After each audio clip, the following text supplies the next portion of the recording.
Welcome to the ZNL Podcast, a podcast brought to you by ZN, the OG digital agency in Brussels.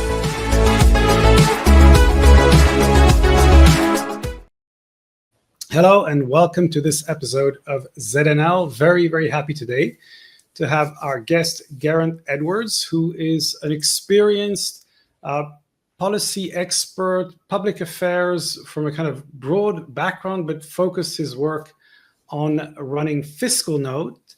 And basically, I think he's going to help shed some light on the combination of data, technology, and public affairs. Welcome, Geraint. How are you today? I'm well, thank you. Thanks very much for the invite. Well, great to have you. So I just want to start a little bit about your background and how did you end up in Brussels and how did you get into FiscalNote and kind of technology and public affairs? So yeah, this is a pretty long story, to be perfectly honest. But I had previously been working in academia, and in my part-time, I was still very early career. I helped co-found an NGO, and doing that work actually got me involved in a lot of local politics. So I was often talking with local mayors, and this was happening in France. And it was a really fulfilling experience. Building an organization, creating something from the ground up and working and sort of developing a network of people to help carry the NGO forward. And at the end of my tenure in France, a lot of my colleagues said to me, you really need to go to Brussels, get work in the public policy space. You would really enjoy it. Really think about a career in advocacy. And my first few attempts failed completely.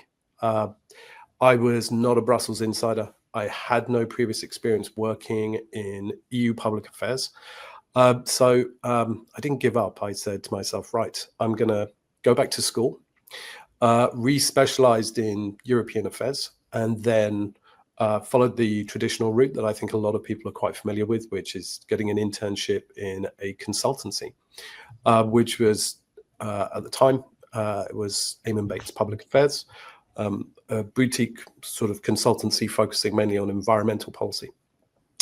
And that was my big opportunity.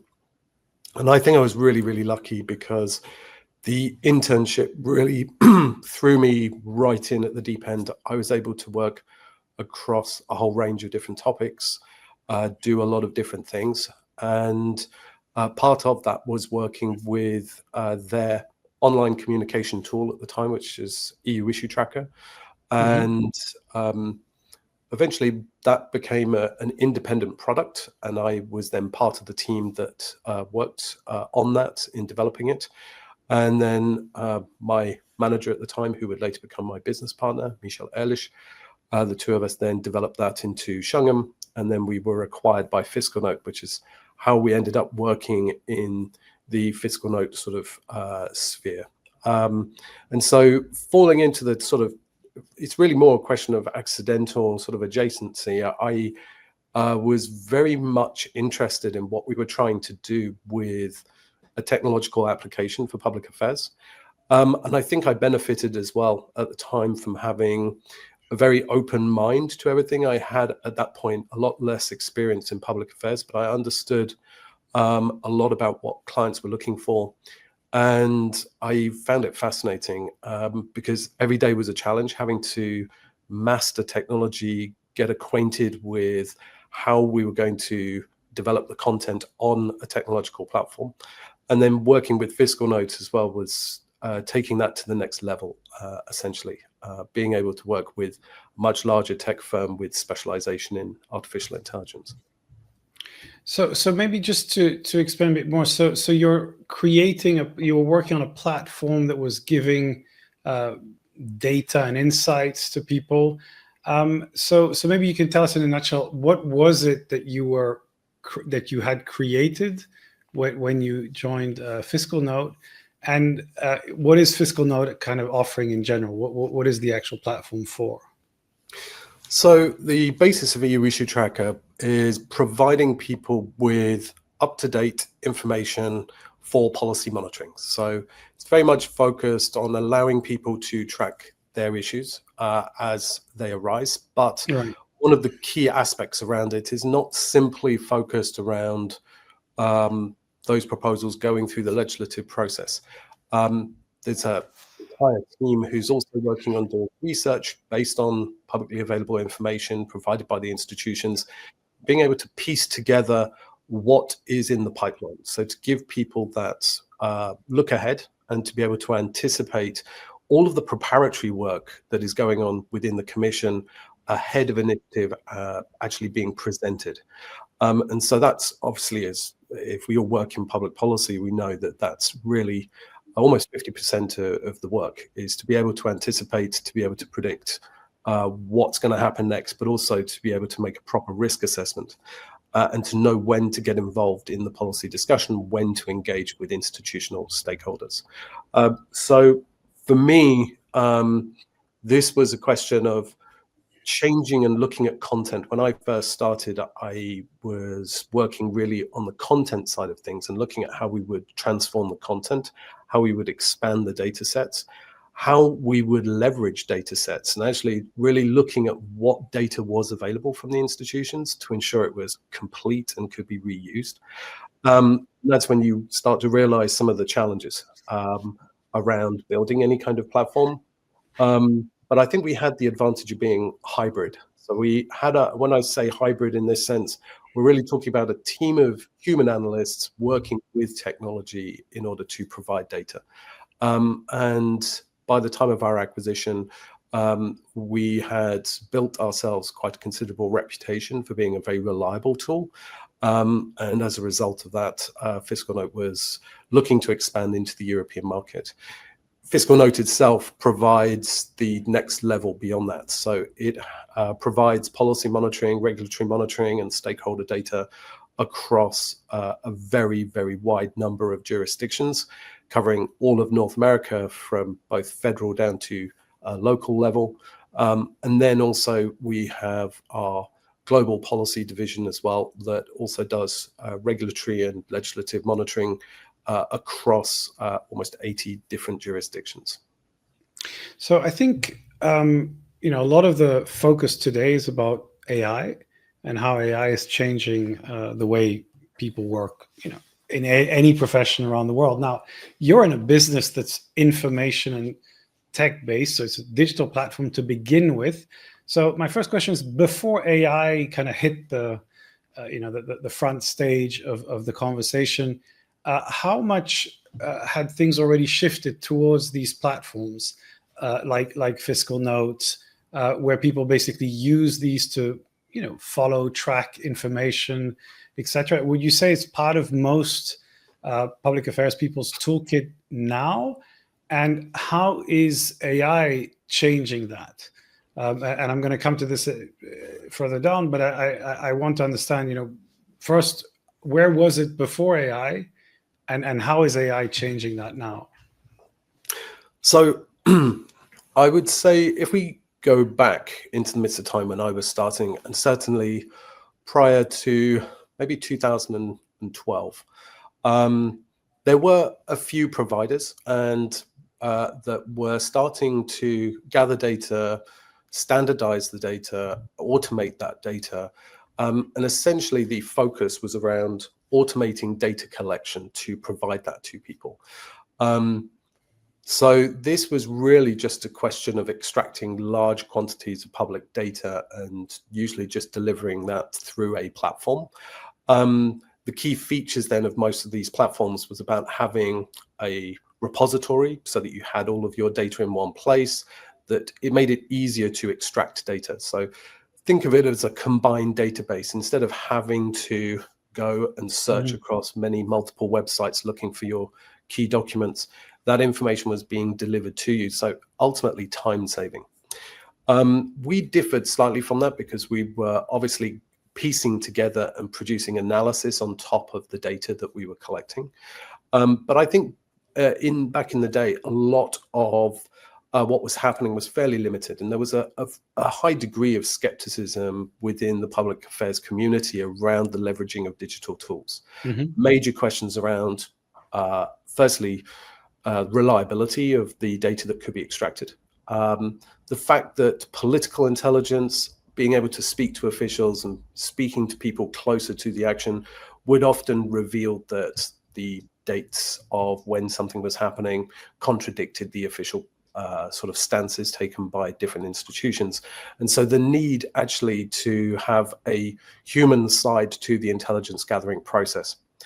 But I think that reflection started to evolve. I think there were a number of organizations that started to see the advantage from a time-saving perspective.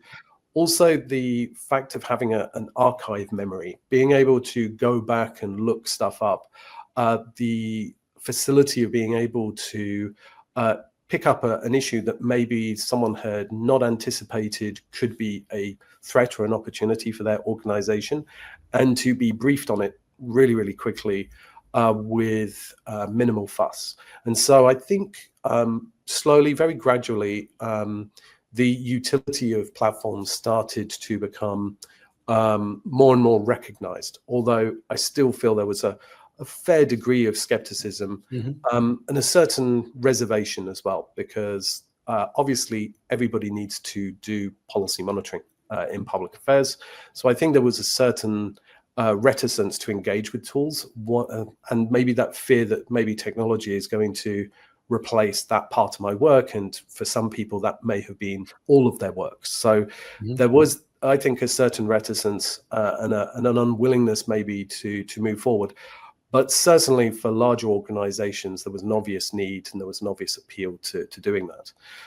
Since then, things have obviously moved forward greatly. And I think for me, the biggest changes that we've seen, firstly, that there were slow but gradual and quite dynamic changes to the media and communications market as well. We saw the arrival of Politico, which had a big disruption, a big shakeup in publications and how media was going to take a much more fuller sort of role in gathering information, providing leaks, and providing a much more transparent sort of angle to what was happening. It really started to feel that policy discussions became a lot more detailed, and there was a greater awareness around what was happening. And Brussels, I remember back in the day where Brussels was probably more famous in the UK for, silly articles in UK newspapers written by journalists who would later go on to be prime ministers. And then, of course, it started to change. There was a lot more interest being shown in the media space. There was a lot more interest being shown around how policy was being made. And there was more interest in understanding what was happening in the EU. And then that took another big step forward, I think, with the pandemic. So the impact of the pandemic, I don't think should be underestimated. It obviously massively disrupted the public affairs profession. The institutions obviously were also unable to work initially, but then bit by bit, they started to do remote committee work, and there was more discussion around dealing with the pandemic. And of course, it was very difficult for public affairs professionals to be able to engage and meet with people. And so the need to keep track of what was happening across multiple member states around where particular issues were in the policy process. And so digital platforms, suddenly their utility became, I think, much more apparent. And certainly since the rise of AI, there's now a plethora of tools on the market. We've seen certainly in the last 2-3 years, particularly since the release of large language models, a large number of policy tools, workflow tools, stakeholder mapping tools, you name it. So I feel that from a point of view of policy intelligence, it's certainly become an area where there's a lot of interest. There are lots of solutions on the market. There's a greater diversity than ever before, and there's a lot of innovation that is taking place. Yeah, it's interesting you mentioned people's skepticism, and your background is quite unusual, I think, going from academia to entrepreneurship, in effect, and then into the corporate world, I guess, to some degree. Now, which means you have to change quite a bit. But Brussels is, almost the opposite in terms of resistance to change, and I think that's that skepticism you talked about. So, bringing a new way of working, almost automatically encounters resistance. Although I find that a lot of the people that seem to be very interested in AI, but I feel that it's almost like it's because it's a shiny blue thing, not because people are thinking, okay, this is how I'm going to embrace and make it work for me. So so that by the time it feels like you've introduced these tools, now we're facing the new wave of disruption, which is, okay, yes, we have the tools, but what about AI? Does it mean we have to rethink the way we use the tools? So I mean, where do you think people are today in Brussels? Are people now starting to use both the digital tools as part of their kind of day-to-day work? And how do you feel that people are approaching AI? I mean, how comfortable, confused, afraid are people of these new tools, these new technologies? That's a really, really interesting question. I still think the jury may be out on that one. I feel that I've seen over the last 3-4 years alone, firstly, definitely an upswell of interest in AI applications, data processing applications, data collection, because of course, when we talk about AI, we tend to think a lot about AI and we associate it with large language models because it's the most obvious thing. But machine learning and AI has been there for a really long time. So I think that there's been a sudden uptick in interest since the arrival of large language models, which beyond the kind of initial interests, then started to turn to skepticism. As people started to use them, people were worried about, well, wait a minute, where is this data coming from? Can I trust it? And so we've seen a bit of a roller coaster, really, in different attitudes towards AI, where people are really still getting to grips with how it should be used ethically, whether or not the technology can be trusted.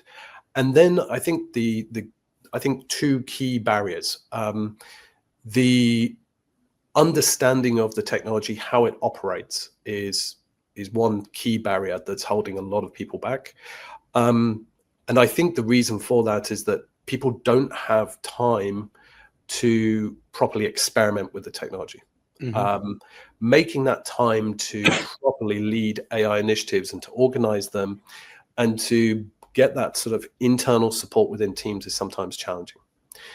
I think the other challenge, though, is understanding, even if you understand how the tools work, is then thinking, how do we use these across an organization? So we can use them individually, but how can we build this out into something that is more useful as a group of people, as we work in a bigger group?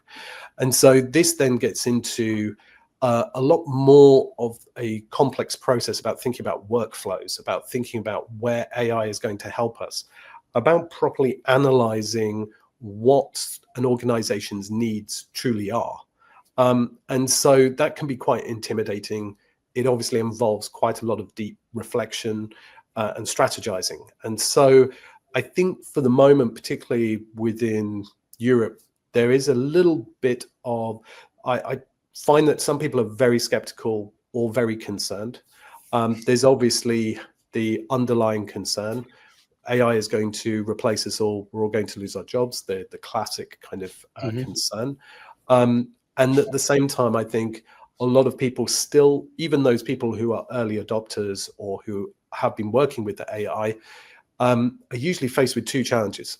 Either they're still struggling with trying to make it work, or they are, I would say, having difficulties keeping up because products will evolve. And so it feels a little bit like the Wild West. There's a lot of prospecting going on, but there aren't necessarily too many concrete results to show for it. Yeah, I think it's very interesting, and you really made a very interesting point about the change of the platforms. I think the biggest problem for me when you try to implement a solution implement an AI strategy is that in a month's time, the version of the tool you were using does something quite different, potentially much better, but it's not what you planned for. And we see that with Atlas coming up with for ChatGPT. Copilot just introduced a bunch of workflow tools, which we still have to start testing. Still in beta in certain places, etc. But you say, okay, well, this is probably the next thing. But by the time I've done my first workflow, they might have another upgrade which makes that work redundant. And this is what I find incredibly difficult, because at the same time, we are seeing things, simple things that can be done faster and faster and better. My favorite, being deep research, being one of the things that I find is incredibly interesting. And I think, it's touching on intelligence tools. But at the same time, you can write proposals in a much more effective way. And so then you start saying, well, okay, we should create a workflow in the company. And then you create the workflow and they say, okay, well, yes, but the whole architecture of Copilot ChatGPT just changed. So that workflow we spent 5 weeks setting up is now redundant because you can just create a prompt in a completely different way. So I think that's a really interesting thing. And as you said, I think it's the Wild West, or kind of a moment of rapid and ongoing change. Now, if you jump, 2 or 3 years from now, because I think for the moment, it's very, very hard to have perspective.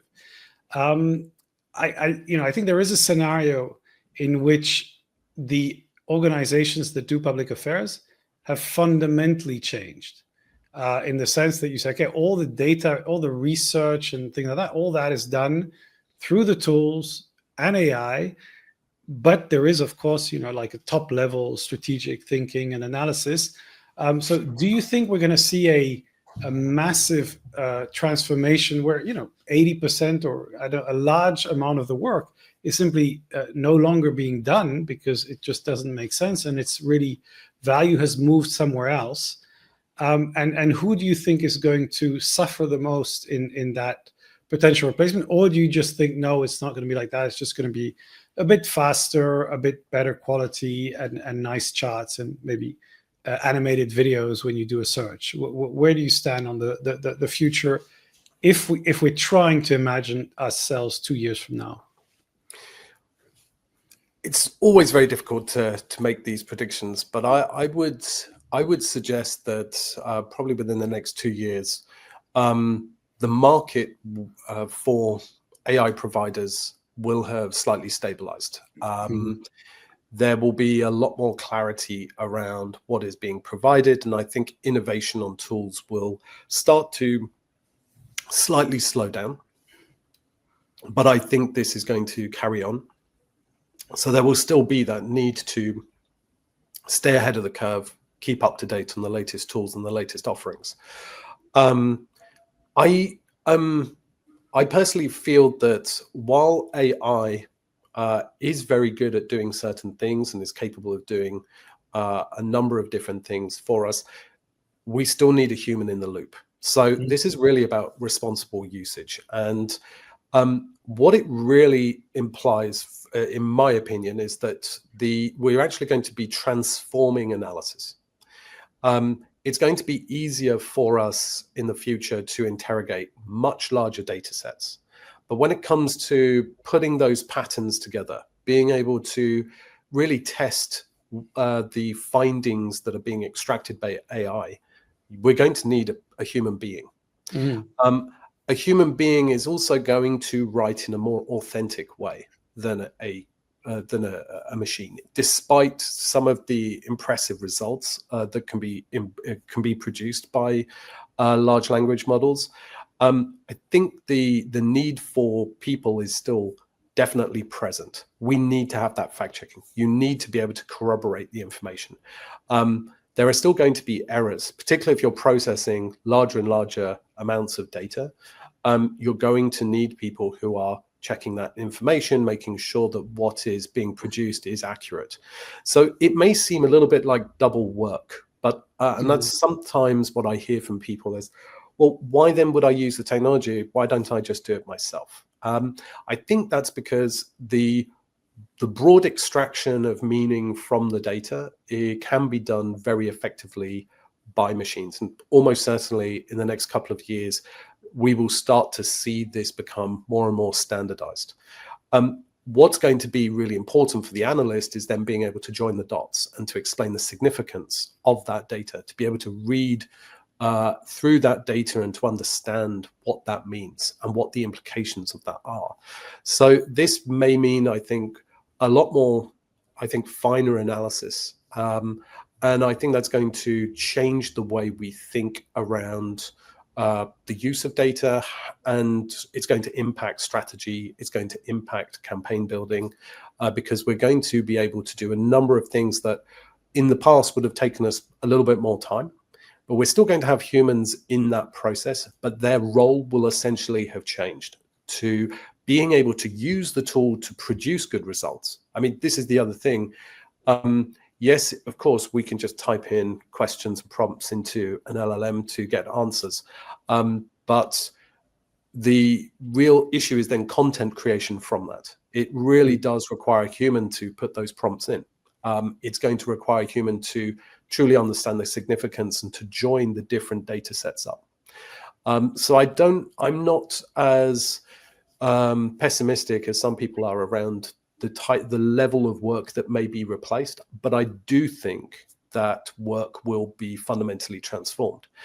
I think that if we do talk about who's most at risk, though, it's going to be those people who don't understand how to use the tools. So if you've never really engaged in using AI tools, if you don't know how to engineer prompts, you will find yourself at a disadvantage in the market, which I think will become more and more competitive, because people who can use this technology can use it for tidying up their CV, creating great presentations. They will leverage those tools and add their own style to something. So they're going to be faster than you, and they have an understanding of the technology that will be absent for those people who don't engage. So I think it's important, as with any technology, to keep up to date with it and to definitely try to master it as much as possible, because otherwise I do feel there is a risk there. If there is a more standardized process where all we're looking for as an organization is a basic summary of something, then indeed you probably don't necessarily need a human. Although I would argue, if you're going to be responsible in your use of AI, you're going to still need someone fact checking. So I think from a public affairs perspective, this will be transformative, but I don't think it's going to change the way we work. Well, I think it will change the way we work, but it won't necessarily change the need for humans. And of course, AI can't get the information that isn't publicly available. So if it comes to following committee debates, speaking with people, having those conversations, there's going to be that is going to be added into the mix. And so the need for leveraging technology to free up your time to be a more effective public affairs practitioner or a more effective communicator is going to be there. And that's where I think the technology is going to be probably the most leveraged. Yeah, and I think, big challenge people face today is this information overload we have in general.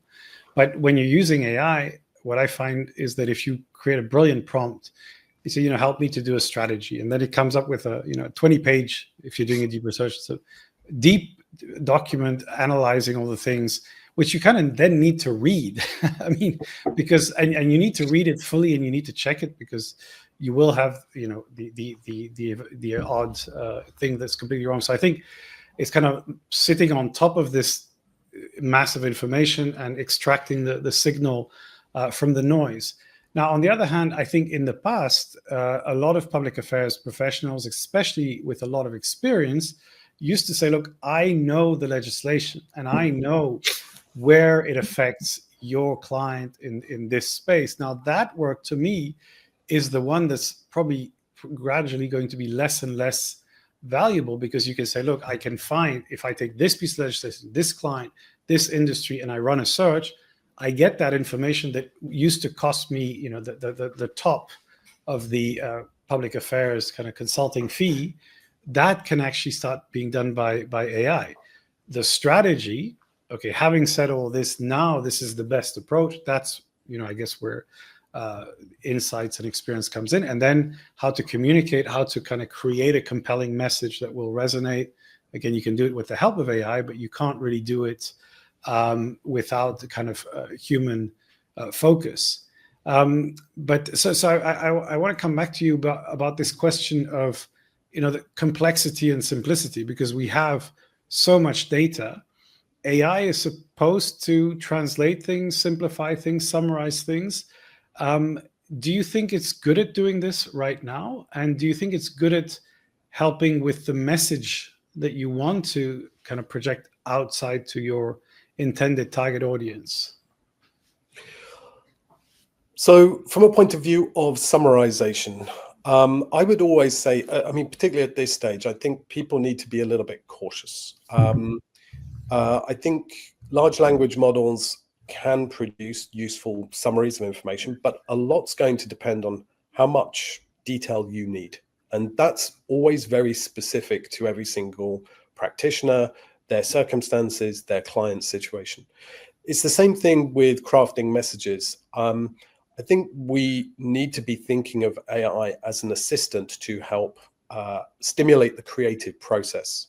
But it's not going to replace it. You need to have the human touch, and therefore the technology can guide you and it can be useful, providing suggestions. But I think ultimately, being able to do this and replace that function entirely is probably the wrong way to go. I think that there are sort of always two ways of looking at this, the two kind of extremes with any kind of new technology. Any new technology is neutral. It can be used for both, in both ways, sort of to the very extremes, where we replace everything with the technology or we don't use it at all.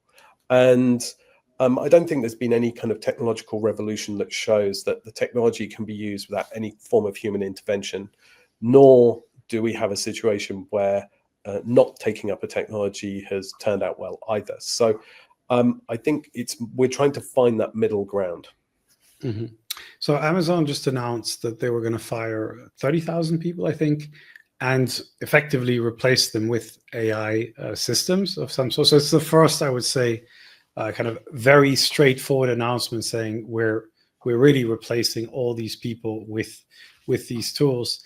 And I'm curious, what we're seeing now in Brussels is a lot of new services, new companies emerging, selling kind of a platform that allows you to, I feel like a little bit like what you created all this time ago. Like it's a tracker. You're going to get insights on policy. You're going to get, maybe some strategic recommendations.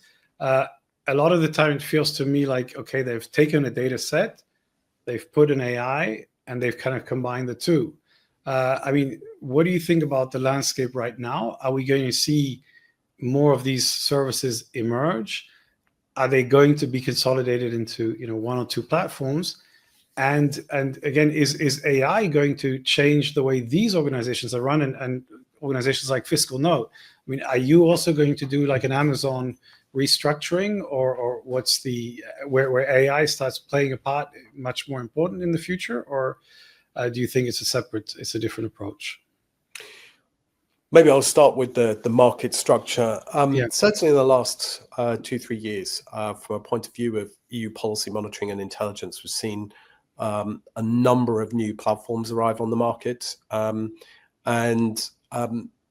I think that's a good thing. It's showing that there's a lot of demand in the market for different types of solutions. All of these solutions take different approaches. Some of them have gone down the route of software as a service, so it's purely technological. Yeah. I personally think that that's not the right direction to go, but I think when you're starting off, that's potentially one way of being able to build that foundation for any kind of organization, is to be able to build that out. but having the human input on top and adding human intel to enrich that data is still going to be fundamental. And there are always going to be questions around the reliability of those tools if they're based purely on publicly available information. There are numerous issues that crop up where we have contradictory dates in commission communications. And so there is a risk that purely automated platforms just simply provide people with all of the documents, but then the work of somebody is then, we're not solving the problem that you mentioned earlier, which is that there's so much data. How do I organize this? It's being delivered to you, but are you really being given the tools to save your time? Is it really being organized for you? Are you really getting value beyond just being provided with all of the data? Because then that still leaves the fundamental problem of how much this is really helping. I think that is the difference with other platforms, and there are a lot of them that go beyond just using the technology and combine it intelligently with either an AI application or with human researchers to provide much more value add. So I think the market's definitely it's starting to become very busy and saturated. I think there are going to be a number of changes. How that sort of plays out, I think we'll probably see in the next 2 to 3 years. It's going to be really interesting regardless. To come back to the question of the layoffs, and we've seen that in the US, where we've seen a number of announcements recently around mass layoffs. I think we have to be a bit cautious about how we interpret that. I think the first thing is that a lot of these companies have invested heavily in artificial intelligence, and they are trying to demonstrate that artificial intelligence now will produce cost savings, and that's based on their particular approach in the past. So I think that some of that is influence. It is, I think, entirely correct to say, however, particularly with agentic AI, being able to automate a lot of backroom office tasks, a lot of different processes has become easier. For a lot of developers as well, there are now a number of applications that can write reasonably good code. And so part of this is I think, going to be the question about a sort of partial correction. But it should also be borne in mind that in the run-up to and post the launch of LLMs, particularly ChatGPT, a lot of technologies massively recruited. So they were also recruiting lots and lots and lots of people at the same time. And I think that what we're really seeing is a bit of a correction now in the number of people that were recruited in order to develop their platforms. So I'm not entirely surprised, and I don't think that this is necessarily because AI is here, it's being able to replace their roles. I think it's that these organizations have achieved the purpose in their hiring for those particular roles, and so they're now moving forward in a different direction. So yeah, that's sort of my take on it. But again, it has to also be viewed in the context of the US economy, the current political situation there. So I think things are very, very complex. It's still, we're still having to wait for things to sort of maybe come into the clear in 2026. Yeah, Meta said at some point that they would create a whole agency for their clients so that you could go on Meta and kind of create your campaign from A to Z with AI and all that. So I think there's maybe it's a dystopian picture of Brussels where you go into a prompt and you say, okay, this is my problem, this is my campaign, do the whole thing and then just run it.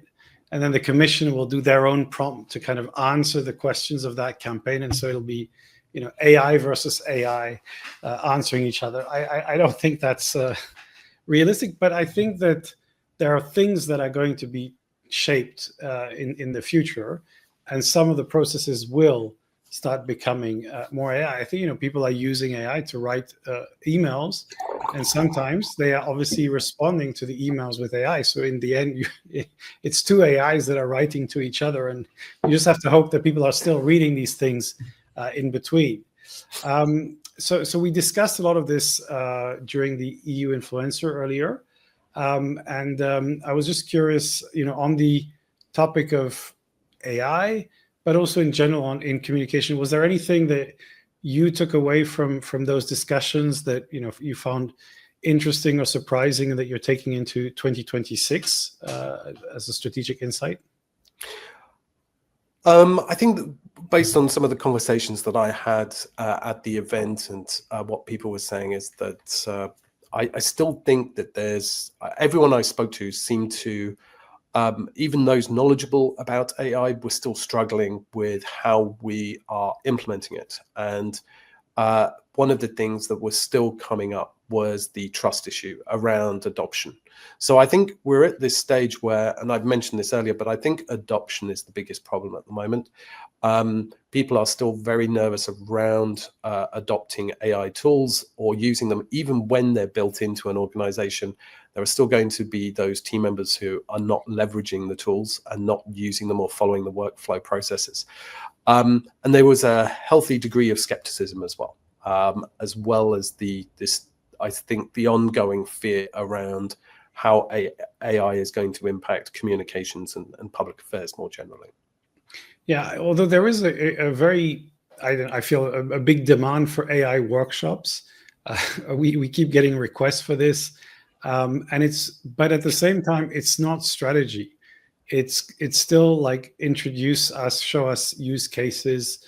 We have to figure out how we can use it. And again, I think the honest answer is we now have to educate ourselves, and we have to do some trial and error. And it's not landed yet, so you can't really create a full strategy. You can try something, but I know, because I know some of the most advanced associations are creating LLMs and workflows, but they might be spending a lot of money doing something that in 3 months' time they can do without having to do any of those heavy developments. So I think that's the tension that we're facing. But I think the key thing is to start experimenting and trying to learn and trying to bring it slowly into the organization where it works the most effectively. Taking notes of a meeting, going to the database of your organization and being able to see what's being said before, and then gradually starting to kind of build those tools into your daily practice. How far along that journey would you say FiscalNote is in terms of AI implementation, not in the services, but in terms of how you work? Very advanced. We obviously have been working with artificial intelligence for a very long time. And as you will probably know from our North American market, we have launched FiscalNote. So this is the next generation platform. And then we will be rolling that out to all of our global services over the coming few years. So the FiscalNote service, again, working with the data sets we have and its proprietary AI as well, provides that sort of additional, not only in providing automated data to people, but also allowing people to interrogate the data sets themselves. So really handing control and power for data extraction and questions that clients may have to the client. So I think this is obviously in addition to the data that we're providing, but this is going to be very exciting, I think. I probably have to stop there, but that's what we're definitely looking towards developing in Europe as well. So watch this space. When you meet young people who are looking for work in Brussels or in the EU, is particularly in comms, what is your advice to them? In terms of what should they study if they haven't picked their degree yet, and what kind of core skills or mindset is most useful for them in today's environment? It's a tricky question. I don't want to mislead people. I love working with data. I love working in policy, but for some people, when they start to work in public policy, working in EU affairs, working with legislation and following legislative activity, they're actually very disappointed. It's very dry. It involves a lot of hard work. It's a lot of analysis. So I think the first thing to do is for people to make sure that they expose themselves to it in a practical way. Getting an internship, I think, is useful because you're not overcommitting and not sort of, you won't be disappointed ultimately. The other thing that I would recommend, though, is when you are working for any organization, get yourself a mentor.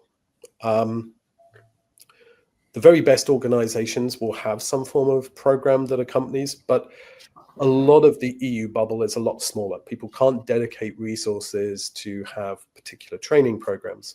So it's a question of working with your colleagues to start learning from them. And I would say, make sure to throw yourself in at the deep end. Take every possible opportunity that you can and fail fast. I would say, really, do not be worried about the fear of failure when you are starting out. You can't learn if you don't make mistakes. And so I think that that's really important. It's the core around adaptability is you will make mistakes. Preferably you make them early on in your career and not later on. So learning best practice and evolving as things go. And the other thing I would say is then investing continuously throughout your career and picking up new skills and take yourself out of your comfort zone as much as possible. So learning new skills means really, obviously I'm probably a little bit biased, but I would say throw yourself into technology, learn different applications, learn how to use large language models, demystify those things that are strange to you. Ultimately, though, probably the best thing you can do, and which I think is really foundational, is you must learn EU policies, procedure, but particularly procedure and how the institutions work intimately. If you do that, then I think you will find that you have a much better understanding of the flow, communication flows, understanding how people are acting and why they're acting at particular times. It helps you to understand that process and for you to be able to zoom out to understand the bigger picture, which is really fundamental when you then get into the nitty-gritty of working out where the delegated act is in the process. So you need to have that ability to jump both out, zoom out and zoom in. And I think understanding procedure and process is crucial. Excellent. Well, lots of advice here, so we'll be unpacking that on LinkedIn. Now for our recommendations. So roll jingle. Recommendations of the week. So what are your recommendations of books, podcasts, movies for our listeners and viewers? So I'm going to be very boring, but I would say that for myself, when I started out in public affairs, it was so important to only really learn by doing things practically, but there are now so many good guides out there. There's a number of different things that are out there, training courses as well. From a book's perspective, I would really recommend How the EU Institutions Work and How to Work with the EU Institutions. So Eric Asker and Dr. Alan Hardacre and Doro Francescu. The book is just really foundational. It's a great reference guide and it's really worth the investment. I believe there is a new edition that will be coming out probably next year. So again, but that would be very much an obvious recommendation. It's a no-brainer from my perspective. And then maybe because I've been around for so long, but I always enjoy reading Aaron McLaughlin's blog. It's full of little insights, great tips. For me, it's a great way of understanding how EU public affairs practitioners think. Great advice for people who are trying to hone their skills or to learn the basics. And it's also very witty as well. So if you like that, I think it's great, even though it's a blog. So maybe shows I'm a little bit old school. Yeah, I think blogs are all the rage. They're back, like newsletters. Yeah. Thank you so much for this. My recommendation is actually the series on Netflix called The Diplomat, which I think is probably what sets the wrong expectations for what politics is all about, because there's not as much sex and murder and spying. Although I mean, Brussels is getting pretty glamorous when it comes to, I don't know, spying scandals and these kind of things. But yeah, it's fun. She almost made it to Brussels. Just a spoiler alert, but it's a fun story. So thank you so much for sharing all these insights with us. Looking forward to continuing this conversation on LinkedIn, and have a fantastic day. See you around. Thank you so much. Bye-bye. Bye-bye. Thank you so much for watching this episode of the ZNL podcast. Did you like it? If so, please share it on your social media, subscribe, and give us a comment. We will see you again on the next episode. Until then, remember, stay always one step ahead.